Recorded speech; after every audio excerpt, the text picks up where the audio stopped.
Good morning, gang. So I've decided to do a little bit of work on the Monteverde. I've caught up some other bits and I've got a bit of time to get into the Monteverde, take these seats out, and we'll start messing around. Let's go. Let's go.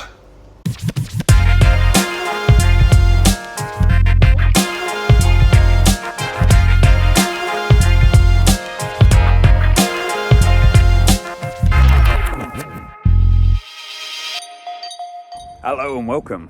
So yeah, it's been a little while, but today I want to take these front seats out, remove those, clean up the floor, get some paint just to protect it.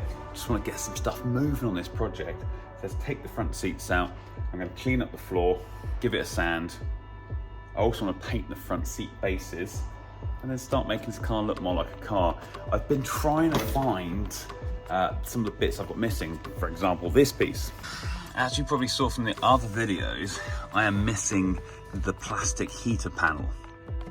And I bought one on eBay with all the dials and everything. And I thought, wow, that's a pretty clean one, pretty smart. Got a good price on it, but sadly, it's too big. So that was for one of the models without air conditioning, and amazingly this one has got the air conditioning, of course. So this is a shorter piece that comes down here, and these are the switches for the panel, the heater panel. The plastic bit above the steering wheel, which is kind of annoying me, but I feel like getting these seats out, clearing up and start work on the interior, feel like a bit of progress. Oh god, you see that and you just go, oh no. There's probably some more important jobs I should be doing, but sometimes I feel like just doing a little bit of work on one of the cars gives you that motivation to get the rest of it done. You know, that feeling of progress is gonna help. So let's get these seats out.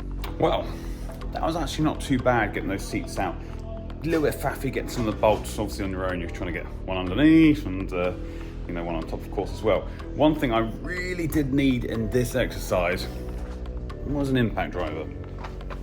Without this, I think I'm a bit screwed. Don't know what you guys' favorite brand is. I like the Roboy. I actually quite like this brand. I already had an impact driver for the screws and things for doing woodwork, and I found that worked really well. It's been pretty durable. Obviously, it's not something I use every day, so if you're a tradie, maybe you're gonna need something a bit more hardcore, but I found that worked pretty well. So getting those rusty bolts out, I'm gonna replace all the bolts because they're awful. But let's just have a look at the seats here. So lovely. Great condition, these seats actually. Very happy with that. Bases will need painting before they go back in, both sides. And then inside, we can see the floors. Look, they've been patched up. But pretty solid.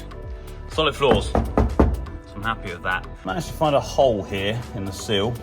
So the outer skin, the inner skin's all right, so needs a bit of welding there.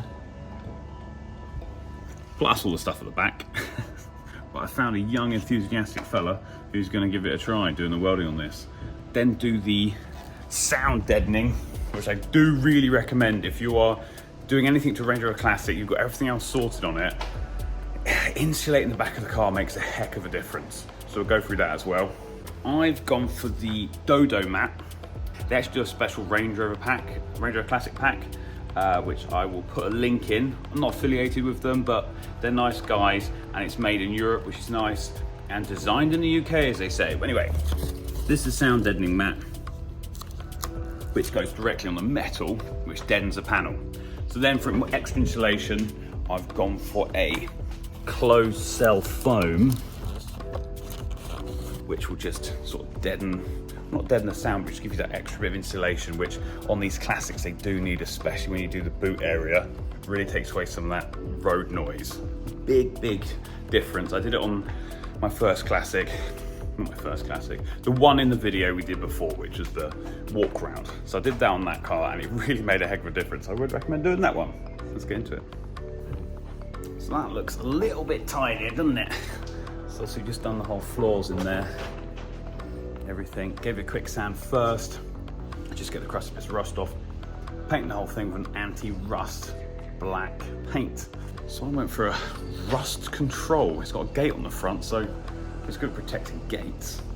Long-term rust prevention, direct to rust application. I didn't even do direct to rust. I went straight on, cleaned wet rust off and put some of this on there.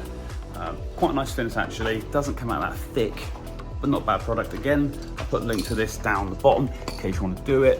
And try to find some same colour matching paint as the seat bases before I put those back in. And then we'll do the sound deadening. Right, so the paint has dried pretty nicely.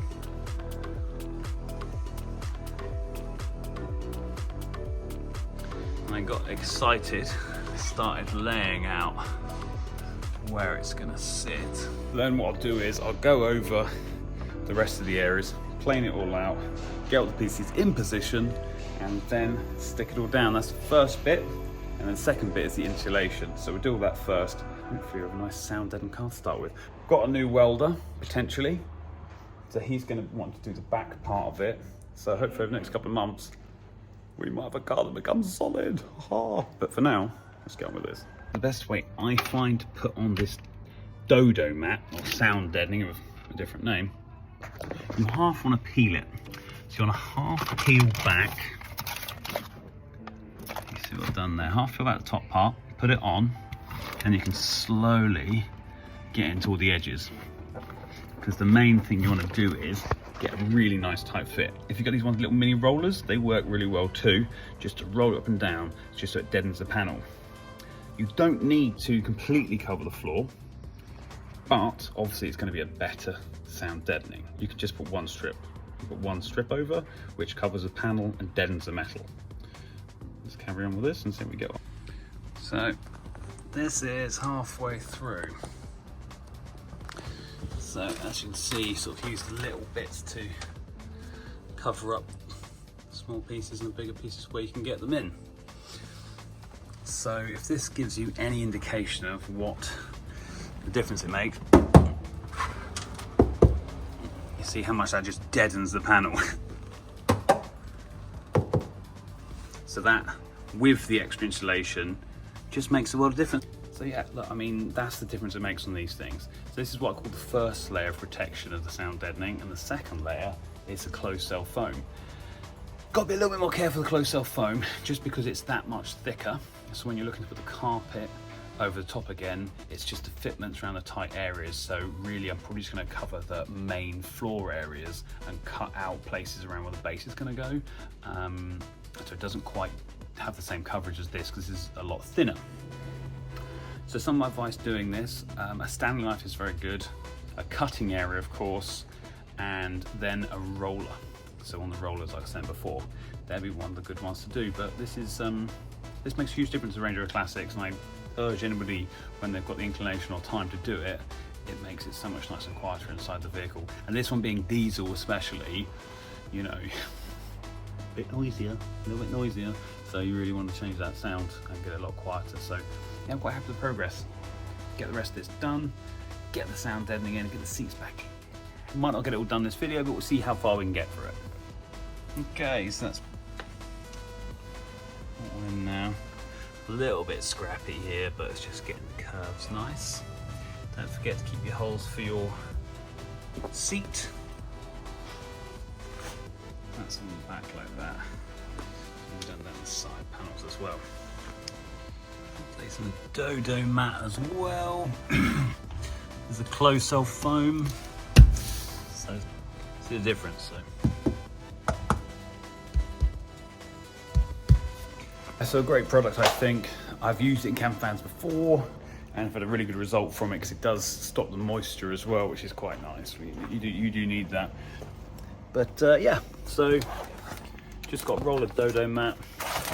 We've just done both the main floor areas. Of course, I was only doing the front because I was getting excited. This bit here is exposed anyway, and I think I'm going to wait for that because I do want to do underneath all here as well, but I'm not going to do that because this needs a small bit of welding. That's what you'd normally have in here. Okay, this is a couple of days later. So fully insulated front, sound deadened, and I actually fancied painting the seats as well. So sanded them off, painted the seats. I'm actually really happy with the finish as well. They're not perfect, but like I said, you know, this is just a sympathetic restoration. It's not a nut and bolt concours event. Clean the seats up and they've come up actually spectacular.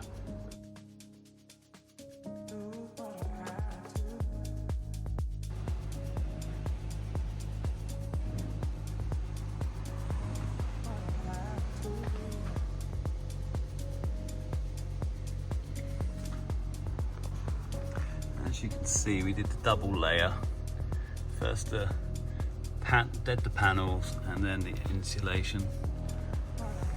Udo matte, soft, sort of close cell foam actually goes on really nicely as well. Bit sticky, but it does go, it lays nicely, do you know what I mean? It lays down very nice. And I'm actually really happy with how the fronts come out. Really happy with that.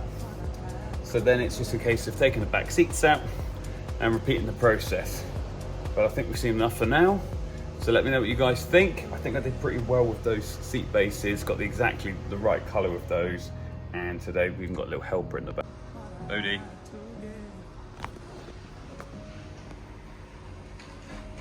So thanks for watching again, guys. Appreciate you taking your time out of the day to watch this video. If you enjoyed it, don't forget to like and subscribe. And I think I'm gonna take on loads of this. I'm up for it. I'm up for it. Might paint the roof. Let's go bonkers. See you next time, guys.